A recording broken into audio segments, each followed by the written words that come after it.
Institute again, and here, as we can see, it's wintertime. So we are going to talk about how you identify trees in the winter, which I think is really fun. Identifying trees in the summer with all their leaves and their fruits, that's a little too easy. So I think it's more fun to go out in the wintertime and do your tree identification on challenge mode. So we have one of my favorite trees right here. And we'll kind of use this tree to help us go over some of our winter tree identification tips and tricks. So when you're doing a winter tree ID, you're going to want to think about the 3 B's, which is buds, branching, and bark. So this tree is a great example for all of those. It is one of our really important understory trees, meaning it's a little bit smaller. It's not one of the ones that are at the very top of the canopy. And it has a very distinctive bark. When you look up close, the bark of this tree, you're going to see little squares all over it. And often that's all I have to see is those squares to know what it is. And if I'm still not quite sure, I look at the way it grows. This tree has sort of a spreading out way of growing, which helps it get all that sun under here in the understory. And then there's the branching. So this tree has what's called opposite branching. There are basically 2 ways that branches can grow. There are the opposite branches, which is like my 2 arms are opposite each other on either side of my torso. And then there's what we call alternate branching, which is like my arm and my leg are coming out from different places. So this tree, if you're following along at home, you may have guessed by now what it is. If you haven't, this is called our dogwood tree, flowering dogwood, Cornus Florida. So that is one of our opposite branching trees, which gives you a really big clue because there aren't that many of those. So people have different ways of remembering it. For me, it's mad buck, which is maple, ash, dogwood, and buckeye. And those are Illinois trees that are going to have the opposite branches. And this one is our dogwood. So if we look up at the branches, we can see, I'm going to grab this one, that they are kind of paired. They come off in the same place, opposite each other. So we've looked at our bark, we've looked at our branching, and now let's look at the buds. So I'll put that there, see if we can see it. Honestly, with this tree, because I know it so well by the bark and the branching, I usually don't even really have to worry too much about the buds. But this is what they look like. They're really, really small and subtle. So this right here is what's called the terminal bud that's coming off. It's pretty sort of sharp and pointed. And there's tiny little buds on either side of that. And you can see it has this really interesting, it's almost like a chandelier kind of shape, the way these come off from that branch there. So those are the buds on our dogwood tree. All right, here we have our black walnut, Juglans Niagara. It's an alternate branching pattern. It has this very distinctive bark, deep diamond-shaped furrows, and then it also has really interesting buds. So if you take a good look at it, this bud scar is sometimes described as looking like a monkey face. And these terminal buds here on the end are sort of a pale silvery color and very fuzzy. It's a very interesting looking bud. Other clues, you might find walnut shells around the bottom of the tree. An interesting thing to know about black walnuts, if you have one in your yard, they do what's called allelopathy, which means that the substances put out by their roots can be sort of toxic to other plants. So a lot of our native species co-evolved with these trees. They'll do just fine around the black walnuts, but some of the things you might grow in like a vegetable garden. They're annual species. If you put them right underneath a black walnut, aside from all the shade and all the nuts falling on top, that also might not make it not do so well. So that's an interesting thing to keep in mind if you have one in your yard or if you see one someplace. So some trees have such distinctive bark that you just know it the second you see it. And one of those is this hackberry tree. It has very, what's described as warty bark. It looks to me, when I look at it, like a little 3D map of a city or something. I don't really know how to describe it. It has all these interesting formations all over it. So that one, right as soon as you see it, you know it's a hackberry. It is an alternate branching, so the branching is not as helpful to us as it is with the opposite trees. And it does have very subtle small buds if you kind of take a little bit of a look at the twigs. But really, with bark like this, you don't really need to worry about anything else. Here we have a shagbark hickory. There are a number of hickories that we find around our area. As we can see here, the bark kind of peels right off. That is habitat for, there are things like bats will sometimes roost underneath that. That's also one of our very distinctive bark patterns for finding winter trees. Also, they are a little hard to see and they're kind of high up, so I can't reach one. But it has some really fat egg-shaped buds that are really distinctive as well when you look at it. And all the hickories have large, distinctive buds, so those are worth taking a look at as well.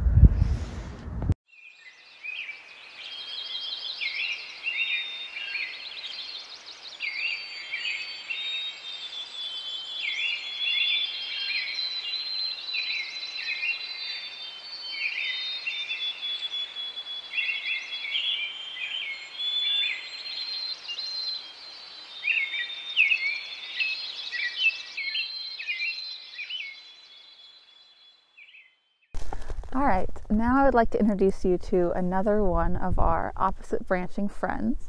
So, you know, the first part of Mad Buck is maple. And this is one of our sugar maples.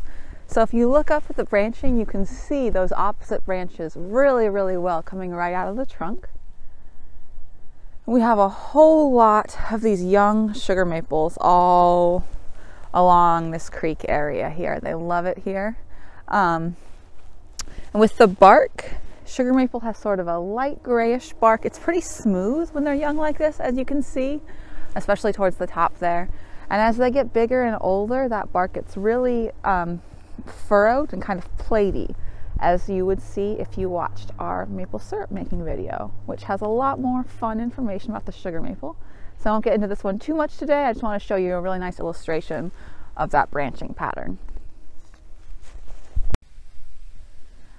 All right, we have a really fun tree over here, which you may have heard of or eaten or tried to eat. This is a pawpaw, one of our really interesting native fruit producing trees. It has alternate branching and it tends to reproduce clonally. So if you take a look over here, all these little trees that look really similar, about the same size, those are all pawpaws. This one is pretty easy to identify by buds. It has really distinctive buds. They're dark brown, they're very fuzzy. They almost look like they're covered in a little bit of velvet or something.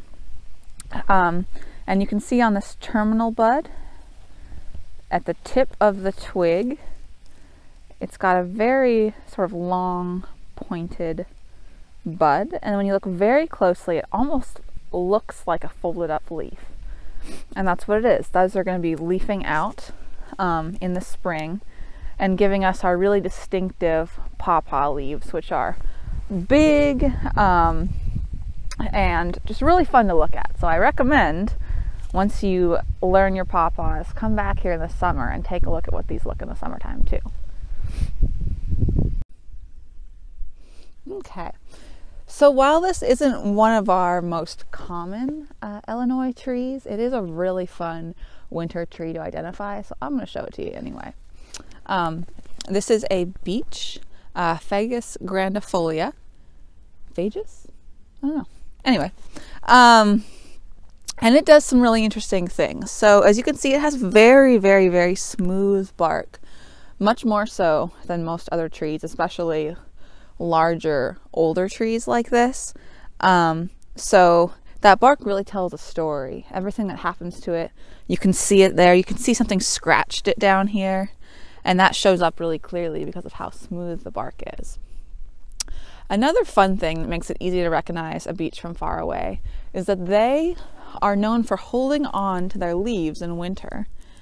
And that is actually a tendency called marcescence, which is a fun word that you don't get to use a whole lot, but nice to know.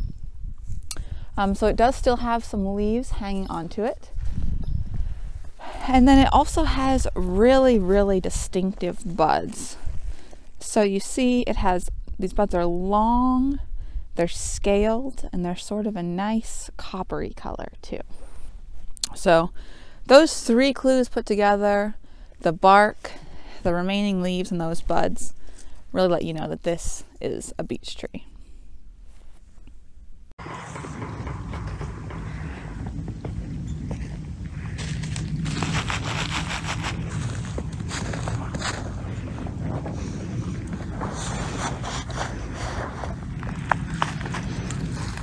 So behind me, we have another one of our trees that can so easily be identified by bark that I don't even have to get too close to it right now. And I don't really want to, because if I got close to it, I would be in a creek with my feet wet, which is exactly where this tree wants to be. If you're near water and you see a tree like this that has sort of an ordinary looking gray bark at the bottom, but as you go off, it flakes off and kind of makes a camouflage pattern and then turns bright white at the top, you know you're looking at a sycamore. This is one of our sycamore trees. They have big leaves in the summertime that kind of are maple shaped but larger.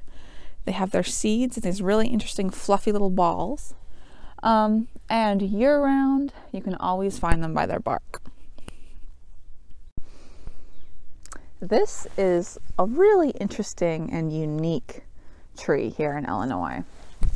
This is a bald cypress. It has a sort of reddish colored bark that comes off in sort of flaky little strips. One thing that's really interesting about it is that it is a deciduous coniferous tree. What does that mean? So typically we think of our trees as being the evergreens like pines and spruces with the needles that stay on year round. And then we have our deciduous trees, the trees that the leaves fall off, things like maple and elm and all of those types of trees. This tree is unique. It's coniferous, meaning it has cones like a pine tree, but it's deciduous because its leaves fall off. So you see there are no leaves on this tree right now. But when the leaves were there were these sort of feathery looking needles which fall off in the fall, leaving us with this bare tree here. And like our sycamore, this is a tree that really likes to get wet. So now we're going to show you another really interesting thing about the cypress tree. So the bald cypress tree has a secret. It's one of our mysteries of nature. And that is that it grows what we call cypress knees. So you see all along this creek here, these roots have these structures that are sort of popped up above the ground and above the water that do sort of look like knees. So if you're walking along, you're near a body of water and you see all these odd little stumpy things coming up, that is a good clue that you have some cypress trees nearby. So take a look around and I bet you'll find the tree that's making these knees.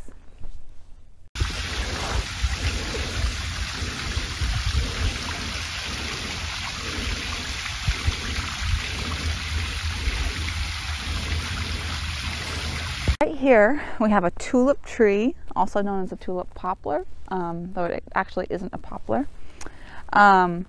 Branching, it's got alternate branches. Bark It has this very, very smooth pale gray bark that it keeps even as the tree gets older and larger. The bark does stay pretty smooth. And then the buds are also really interesting. So I learned the buds is sort of looking like a duck bill. They have these sort of two pieces that come together in sort of a duck bill or clamshell sort of shape. The twig is very, very smooth, and then you'll notice there's this line going all the way around it at the bud scar. So that's another clue. This is one of our favorite trees here at TNI. We lovingly call it the Fruit Loop tree at camp. And unfortunately, the biggest giveaway for identifying this tree, I can't show you in this video. You have to smell it. This is a sassafras tree. If you look at these branches, they're very, very green. It's just an odd color to it. So this tree has alternate branching, alternate pattern. So if you do find a tree that has very bright green twigs but doesn't smell like Fruit Loops and has opposite branching, that is actually a different tree called a box elder, which is in the maple family. But this is our sassafras. If you're a little confused, just give it a sniff and you'll know for sure. Use that little citrusy smell like oranges and lemons. That's sassafras. Right here we have Acer negundo, or box elder. It's a tree in the maple family, which is why it has opposite branching. And it has these very, very interesting kind of neon green colored twigs. So when we looked at sassafras earlier, we saw those bright green twigs, but those were alternate leaves and had a very strong citrusy scent. This has opposite leaves and no smell. And that's how you know a box elder. So this tree doesn't just have a distinctive appearance, but also a really fun story. So this is an Osage orange, also known as a hedge apple.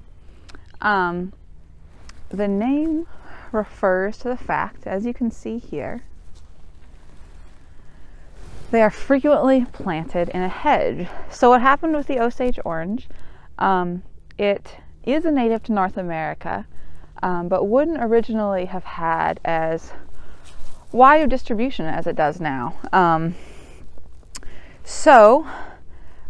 It was used very commonly by farmers putting in hedgerows and windbreaks on their farms, which is why now when we find them, we often find them planted in a row like this, growing as sort of almost a natural fence. And the apple part refers to the fruit. If you've ever seen it, it has sort of a strange green bumpy look to it. People call them monkey brains. They're a really interesting looking fruit. Those were originally eaten by the ground sloth when those roamed North America. So now, unfortunately, we don't see the ground sloth anymore, but we still have their friend, the hedge apple. Sort of an interesting, unique relic of the past. All right, thank you for coming on our winter tree ID tour. We saw a few of the really distinctive trees that we have. There are, of course, more. Some of them get really tricky, so as you develop your winter tree identification skills, you can challenge yourself more and more, going on hikes in your neighborhood, in your yard, or on our other natural areas. So enjoy, and always feel free to reach out to us if you have any questions.